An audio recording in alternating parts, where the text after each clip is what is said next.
Sebelum dimulai, sangat disarankan Anda bergabung di grup Facebook Study Mandiri untuk belajar bersama dengan anggota grup Facebook lainnya. Channel Study Mandiri kali ini membahas modal should dalam penggunaannya yang benar. Adapun arti should adalah semestinya atau seharusnya yang cenderung untuk sebuah saran, kadang cenderung sebuah perintah, dan kadang juga sebagai suatu harapan.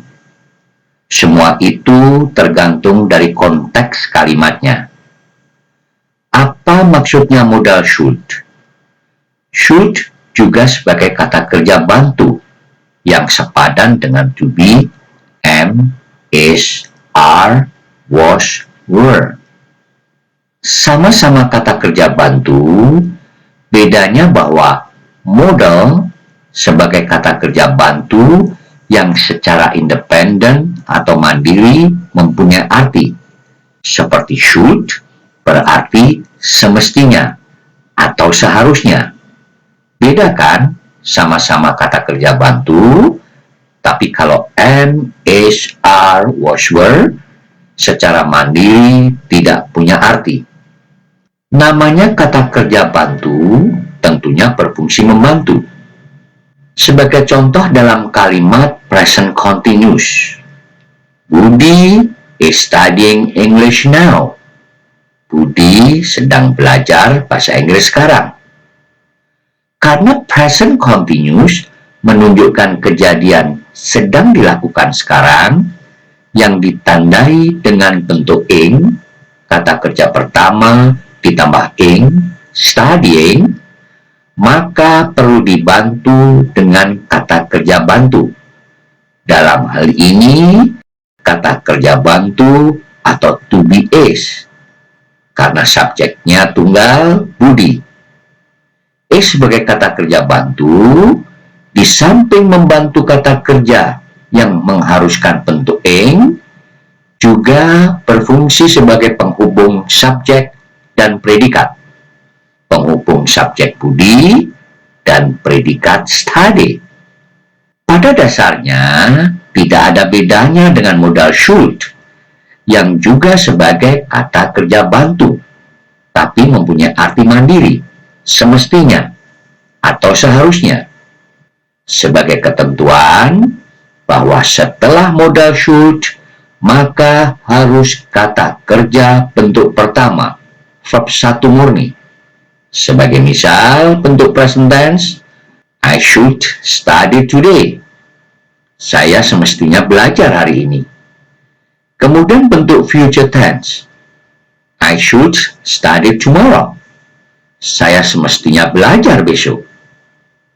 Kalimat bentuk perfectnya, I should have studied yesterday. Saya semestinya belajar kemarin. Perhatikan kalimat perfect ini. I should have studied yesterday.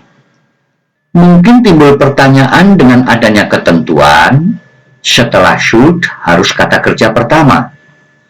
Karena bentuk perfect mengharuskan kata kerjanya verb 3, study menjadi studied, maka perlu dibantu oleh kata kerja bantu bentuk pertama.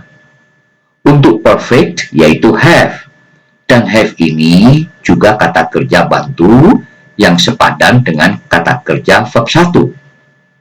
Selanjutnya terdapat 3 maksud bila menggunakan modal should, yaitu bisa berupa saran atau nasihat.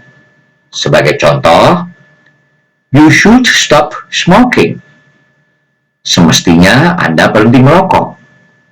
Yang kedua bisa dimaksudkan untuk mengekspresikan suatu kegiatan atau mengekspresikan suatu yang semestinya dilakukan seseorang.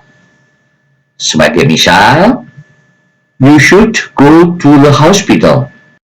Anda semestinya pergi ke rumah sakit.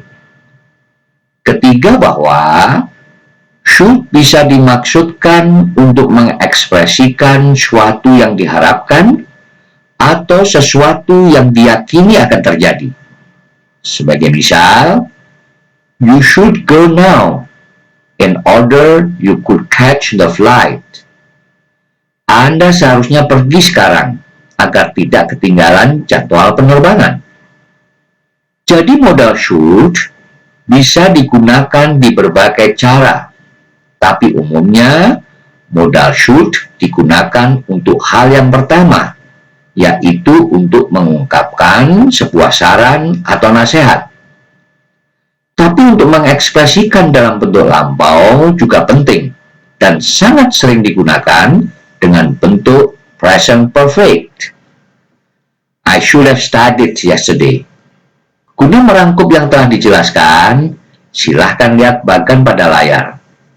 Bahkan should untuk present, tomorrow, dan yesterday. Modal should didahului subjek dan bisa digunakan semua subjek yang ada.